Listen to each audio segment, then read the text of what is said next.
Morning aspirant, स्वागत है आपका फोकस ऑन एजुकेशन में। मैं एजुकेटर आप सबके लिए पॉलिटी का एक टॉपिक लेकर आई हूँ, जिसमें कि आज हम राज्य भाषा यानी ऑफिशियल लैंग्वेज के बारे में डिस्कस करेंगे। हम ये जानते हैं कि हमारी कोई राष्ट्रीय भाषा नहीं है, यानी भारत की कोई राष्ट्रीय भाषा यानी नेशनल लैंग्वेज के रूप में किसी भी लैंग्वेज को नहीं रखा गया है। इसलिए हम राज्य भाषा जानते हैं या फिर ऑफिशियली लैंग्वेज। यह जो है किस भाग में, हमारे कॉन्स्टिट्यूशन के 17वें भाग में है। किस आर्टिकल से किस आर्टिकल तक है, तो अनुच्छेद 343 से लेके 351 तक हमें ऑफिशियल लैंग्वेज से रिलेटेड आर्टिकल्स मिलते हैं। और आर्टिकल 343 में क्या है कि संघ की जो राज्य भाषा यानी ऑफिशियल लैंग्वेज वो क्या है, हिंदी, और लिपि क्या है, देवनागरी है।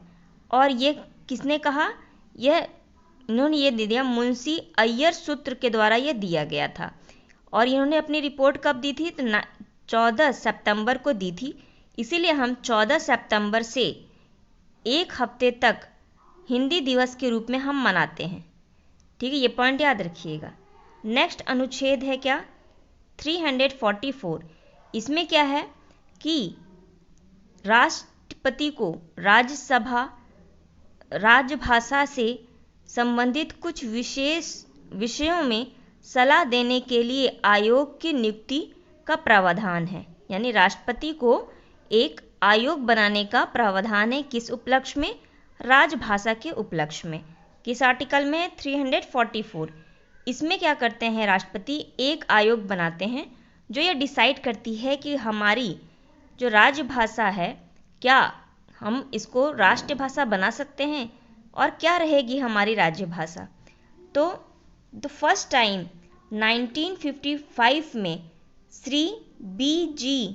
खेर की अध्यक्षता में एक राज्य भाषा आयोग का गठन किया गया। ठीक है, और इन्होंने अपनी रिपोर्ट दी। इस समिति को खेर समिति के नाम से या खेर कमेटी के नाम से हम जानते हैं, जो कि हो सकता है आपसे पूछे कि खेर समिति संविधान संशोधन में किससे संबंधित है। संविधान में तो आपको पता होना चाहिए कि यह राजभाषा आयोग गठन से संबंधित है। और कब किया गया था, तो 1955 में। तो इसी के उपलक्ष्य में इन्होंने राजभाषा एक्ट दिया। कब आया था वो, 1963 में आया था। ठीक है, ऐसा क्यों किया गया, तो इसका रीज़न ये है एस्पिरेंट कि जब संविधान हमारा बनाया जा रहा था, हमारे कॉन्स्टिट्यूशन को बनाया जा रहा था, तो उसमें सब सारी बातें को डिबेट जब डिस्कस कर लिया गया, तो एक टॉपिक आया कि हमारी राष्ट्रीय भाषा क्या होगी। जब इस पर डिस्कस किया गया तो बहुत ज़्यादा डिस्प्यूट हो गया, क्योंकि हम जानते हैं कि हमारा जो भारत है वो विविधताओं से भरा हुआ है और वहाँ पे बहुत सारी अलग अलग लैंग्वेज है। तो किसी ने कहा संस्कृत को बनाना चाहिए क्योंकि ये बहुत पुरानी लैंग्वेज है।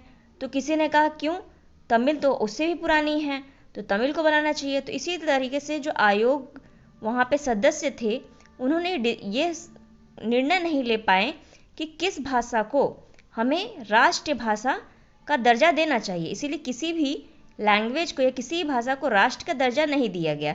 इसी के उपलक्ष्य में उन्होंने कहा कि हम क्या करेंगे कि हम जो राष्ट्रीय भाषा है यानी नेशनल लैंग्वेज जो है वो बनाएंगे ही नहीं, उसका निर्णय लेंगे ही नहीं।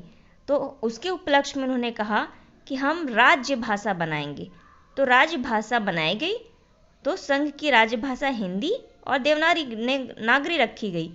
साथ ही साथ इंग्लिश को भी तब तक के लिए कंटिन्यू रखा गया जब तक के लिए हम ये डिसाइड ना कर लें कि एक जो लैंग्वेज को हम फोकस करें और किसी एक भाषा को राष्ट्रीय भाषा बनाया जा सके। ठीक है, तो इसी के उपलक्ष्य में इस आयोग का गठन किया गया। और ऐसा कहा गया कि हर 15 साल बाद एक आयोग का गठन किया जाएगा और यह देखेगा कि वो हिंदी को प्रमोट करेगा और इंग्लिश को धीरे धीरे ख़त्म किया जाएगा, कि ऑफिशियली जो ऑफिस में जो यूज़ हो रहा हो तो वहाँ पे उसको ख़त्म कर दिया जाएगा, उस भाषा को। किसको, इंग्लिश को, क्योंकि ब्रिटिशर्स इंग्लिश यूज़ करते थे। तो तब तक के लिए इंग्लिश और हिंदी को ये रखा गया और हमारे कॉन्स्टिट्यूशन में हिंदी को ही एक संघ की राजभाषा मानेंगे, राष्ट्रभाषा नहीं, ये ध्यान रखिएगा, ठीक है। उसके बाद क्या हुआ कि अनुसूची यानी शेड्यूल 18 में पहले जब संविधान बनाया गया था हमारा, तो 14 मूल भाषाएं थी, 14 भाषाओं को रखा गया था, लेकिन बाद में 3 संशोधन हुए इसके अंतर्गत। पहला 21वां संविधान संशोधन हुआ, कब हुआ? 1967 में। इसमें सिंधी भाषा को जोड़ दिया गया, तो 15 भाषा हो गई। फिर 71वां संविधान संशोधन हुआ, कब? 1992 में। इसमें 3 भाषाओं को जोड़ा गया, किसको किसको? मणिपुरी को, फिर कोंकणी को, ठीक, और फिर नेपाली को। उसके बाद फिर 92वां संविधान संशोधन हुआ, जो 2004 में हुआ। इसमें 4 भाषाओं को जोड़ा गया, देख रहे हो, पहले 1 को, फिर 3 को, फिर 4 को, फिर मैथिली, संथाली, डोगरी और बोडो, ये 4 भाषाओं को जोड़ दिया गया। तो पूरे मिला के जो भाषा हो गई, कितनी हो गई? 22 भाषाएं हो गई। तो जो 8 शेड्यूल है हमारा, उसमें कितनी भाषाएं हैं? अब 22 शेड्यूल है। तो आपके एग्जाम में दोनों तरीके से क्वेश्चन पूछ सकता है कि शेड्यूल 8 किससे संबंधित है, तो आपको पता होना चाहिए भाषा से संबंधित है। इसमें कितनी भाषाएं हैं? तो 22 भाषाएं हैं। मूलतः कितनी थी? तो 14 थी। कब कब संविधान संशोधन हुआ? तो 1967 में, 1992 में और 2004 में। और उसके बाद हम देखते हैं कि आर्टिकल 345 में, ये तो हो गया राज्य वाला, ठीक है, मतलब केंद्र वाला। लेकिन राज्य के विधानमंडल को अधिकार दिया गया कि वह 8वीं अनुसूची, ठीक है, हमने देखा 8वीं अनुसूची यानी जो 22 भाषाएं हैं के अंतर्विष्ट भाषाओं में से किसी एक भाषा को अपनी सरकारी भाषा बना सकती है, ठीक है। इन 8 में से जैसे 22 भाषाएं हैं, उनमें से किसी को भी यह भाषा बनाई जा सकती है अपनी क्या? राज्य की भाषा। इसलिए आप देखते होंगे कि हर राज्य की अपनी अलग अलग भाषाएं हैं, वो अपना ऑफिशियली जो काम है वो अलग अलग भाषा के द्वारा करता है वो। लेकिन हम देखते हैं कि सुप्रीम कोर्ट, हाई कोर्ट, संसद या विधानसभा मंडलों द्वारा जब कानून बनाया जाता है, तो वो जो बिल आता है वो कौन सी भाषा में होता है? इंग्लिश में ही होता है। इसी तरीके से सुप्रीम कोर्ट को एड्रेस करता है तो कोई जज, तो कौन से लैंग्वेज में करता है? English language. उसमें जो जितनी डिबेट्स होती है, जो भी फाइल्स दी जाती है, जो भी रूल्स रेगुलेशन दिया जाता है, वो कौन सी भाषा में होता है?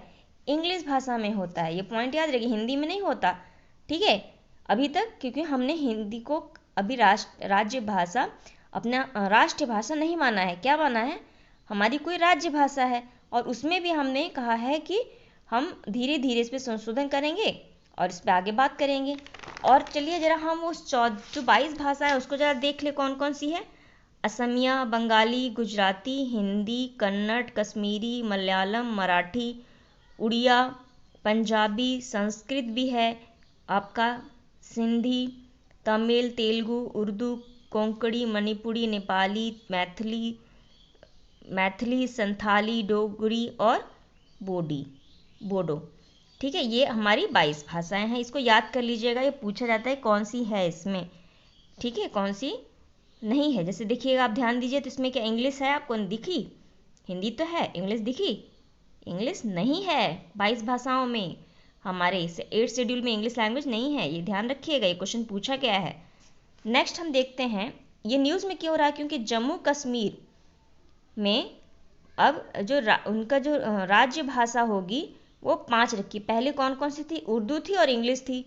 अब कौन कौन सी आ गई? कश्मीरी आ गई, डोगरी आ गई और हिंदी को भी इसमें जोड़ दिया गया। और ये अंडर आर्टिकल किस में किया गया? 345 के अंदर इस प्रावधान को लाया गया। और आर्टिकल 350A किससे संबंधित है?